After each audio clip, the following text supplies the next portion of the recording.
आज हम लोग कक्षा 8 के विज्ञान विषय का पहले पाठ की हम लोग पर चर्चा करेंगे। पहला पाठ है विज्ञान एवं तकनीकी के क्षेत्र में नवीनतम प्रगति। इसके पहले आप लोगों को इसके बारे में विज्ञान क्या है, प्रौद्योगिकी क्या है, ये चीज़ बताया जा चुका है। आज हम लोग इसके अभ्यास प्रश्न पर बात करेंगे जो है। तो सबसे पहले हम लोग आइए शुरू करते हैं इसके अभ्यास प्रश्न पर।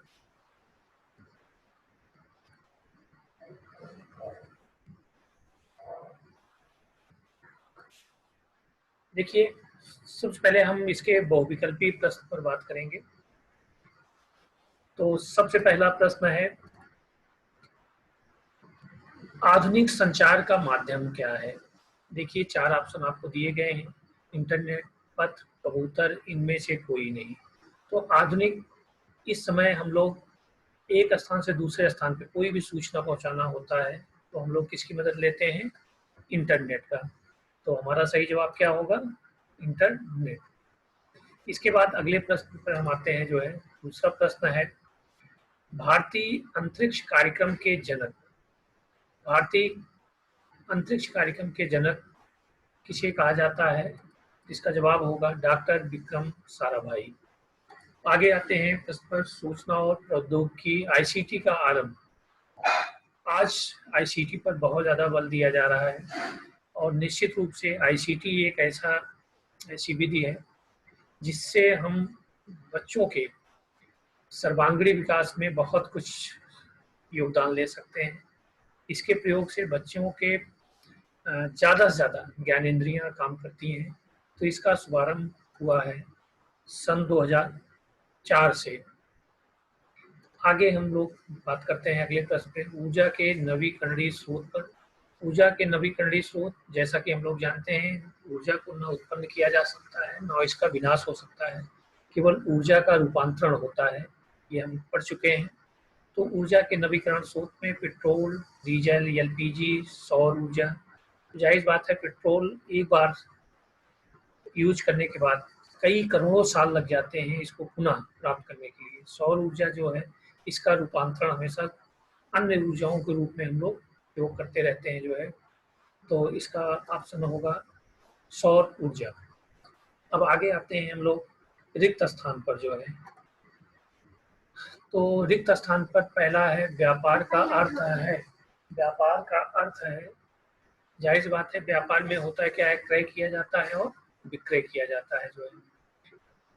तो निश्चित रूप से व्यापार का अर्थ हम किस रूप में लेंगे? इसमें हम भरेंगे क्रय और विक्रय। इसको हम लोग क्या कहते हैं?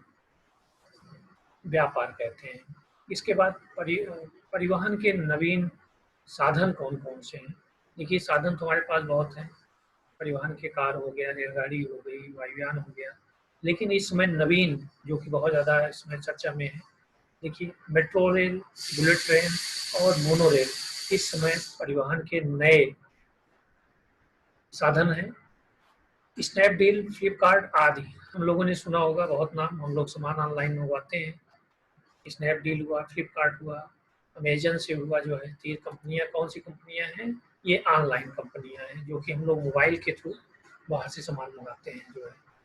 3G 4G ये हम लोग हमेशा यूज कर रहे हैं। ज़्यादातर हम देखिए अपने मोबाइल में इसका सुनने के लिए मिल जाता है कि आपका मोबाइल 3G है, 2G है कि 4G है। तो 3G 4G ये ऐसे साधन हैं जो है, ये मोबाइल के साधन हैं। एक प्रश्न छूट रहा है, आईसीटी योजना का आरंभ हम लोग जो है ये पीछे भी देख चुके हैं, कब प्रारंभ हुआ था? 2004 में। आइए अब हम लोग मिलान करते हैं जो है। अगला प्रश्न है तीसरा, मिलान का। वीडियो कॉन्फ्रेंसिंग, देखिए, जो अभी हम लोग इसके पहले क्लासेस लाते हैं ऑनलाइन, जूम के थ्रू, गूगल डीओ के थ्रू हम लोग जुड़ते हैं और उसमें कई लोग हम लोग जुड़ते हैं। तो ये वीडियो कॉन्फ्रेंसिंग एक प्रकार के क्या है, संचार का एक साधन है। दूसरा आईसीटी, आईसीटी का प्रयोग आज हम लोग शिक्षा के स्तर को सुधारने में कर रहे हैं, तो इसको हम जोड़ सकते हैं किससे? शिक्षा के स्तर में सुधार के लिए।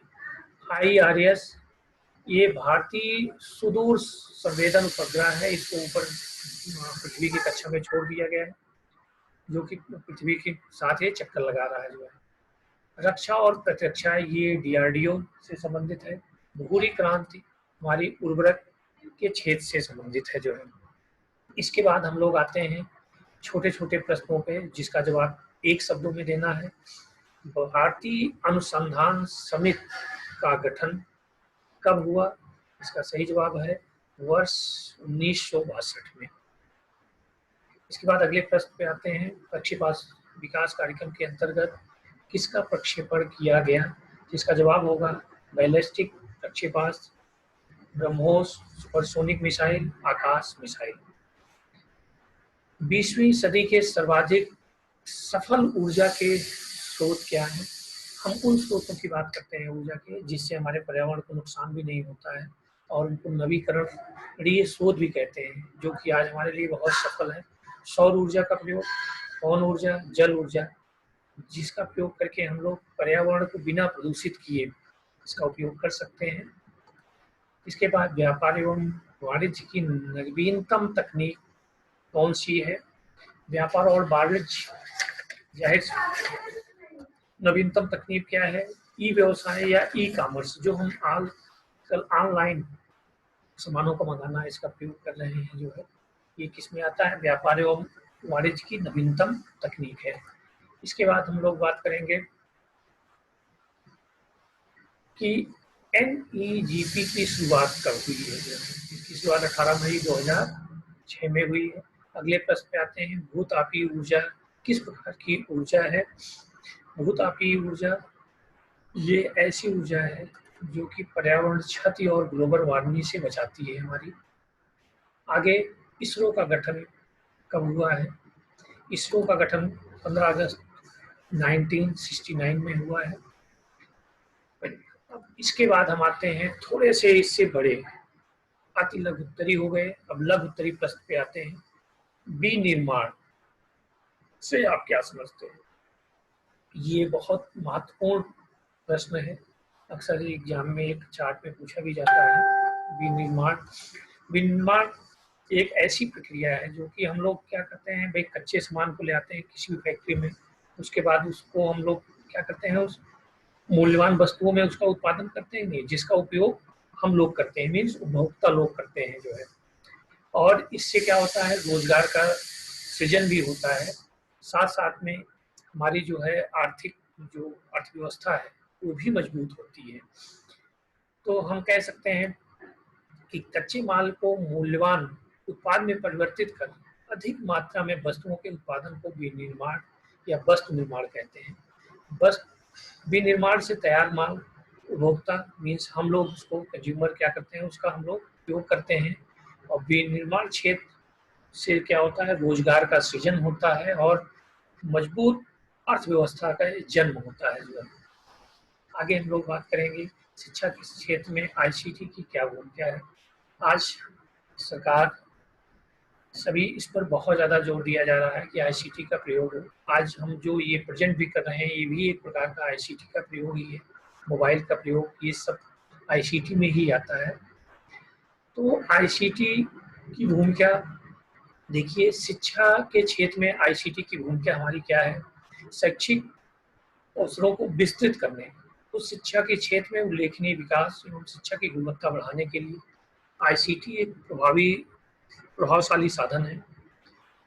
ये आप कह सकते हैं कि हम इसका अगर हम प्रयोग करते हैं तो निश्चित रूप से, इसके पहले भी अभी हमने बात किया था कि बच्चों के ज़्यादा से ज़्यादा ज्ञानेंद्रियां इस पे काम करती हैं। जैसे कोई चीज़ हम लोग सुनते हैं उसको याद करते हैं, अगर कोई चीज़ हम देख कर सुने तो निश्चित रूप से हमारे दिमाग पर, हमारे पटल पर जो है अच्छे से जो है वो हमेशा के लिए जो है याद हो जाती है। तो निश्चित रूप से आईसीटी का प्रयोग हमारे शिक्षा के क्षेत्र में बहुत ज़्यादा बच्चों के लिए लाभकारी है। इसके बाद हम लोग बात करेंगे अगले प्रश्न पर, ई गवर्नेंस क्या है।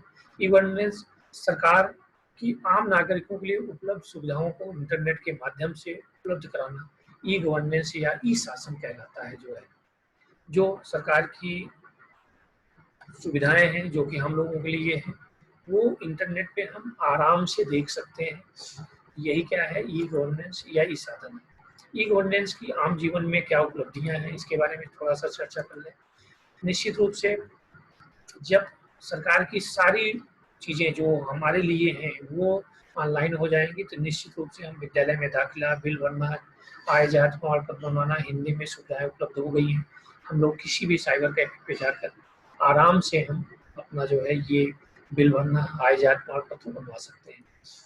शासकीय सेवाएं और सूचनाएं ऑनलाइन उपलब्ध हो गई हैं। सारी चीज़ें जो शासनादेश आता है वो सब सारी चीज़ें हम ऑनलाइन देख सकते हैं।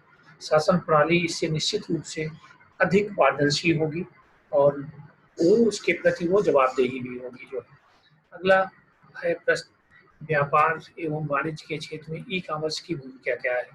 निश्चित रूप से e commerce means online online सुविधाएं। इंटरनेट के माध्यम से व्यापार का संचालन आज हम लोग देख रहे हैं कि हम घर बैठे ही तुरंत कोई भी सामान मंगाना होता है, अमेजन, फ्लिपकार्ट से हम लोग तुरंत ऑर्डर करते हैं और हमारे घर पर आ जाता है। जो है इंटरनेट के माध्यम से व्यापार का संचालन भी बहुत आसानी से हो रहा है। खरीदना और बेचना, ग्राहकों के लिए सेवाएं, व्यापार की भागीदारी के साथ सहयोग करना। आज हमको भी कोई भी सामान बेचना है उसको हम लोग नेट पे डाल देते हैं, जो जिसको खरीदना रहता है वो संपर्क करके आराम से वो खरीद लेता है। जो है फ्लिपकार्ट, स्नैपडील, अमेजन आदि ई कॉमर्स कंपनियां आज आम जनजीवन के लिए प्रचलित हैं, जिसका उपयोग हम लोग कर रहे हैं। जो है धन्यवाद।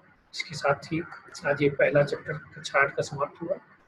इसका हम लोग अभ्यास प्रश्न, इसका नोट्स हम आप लोगों को दे देंगे और इसको आप लोग पूरा कर लीजिएगा।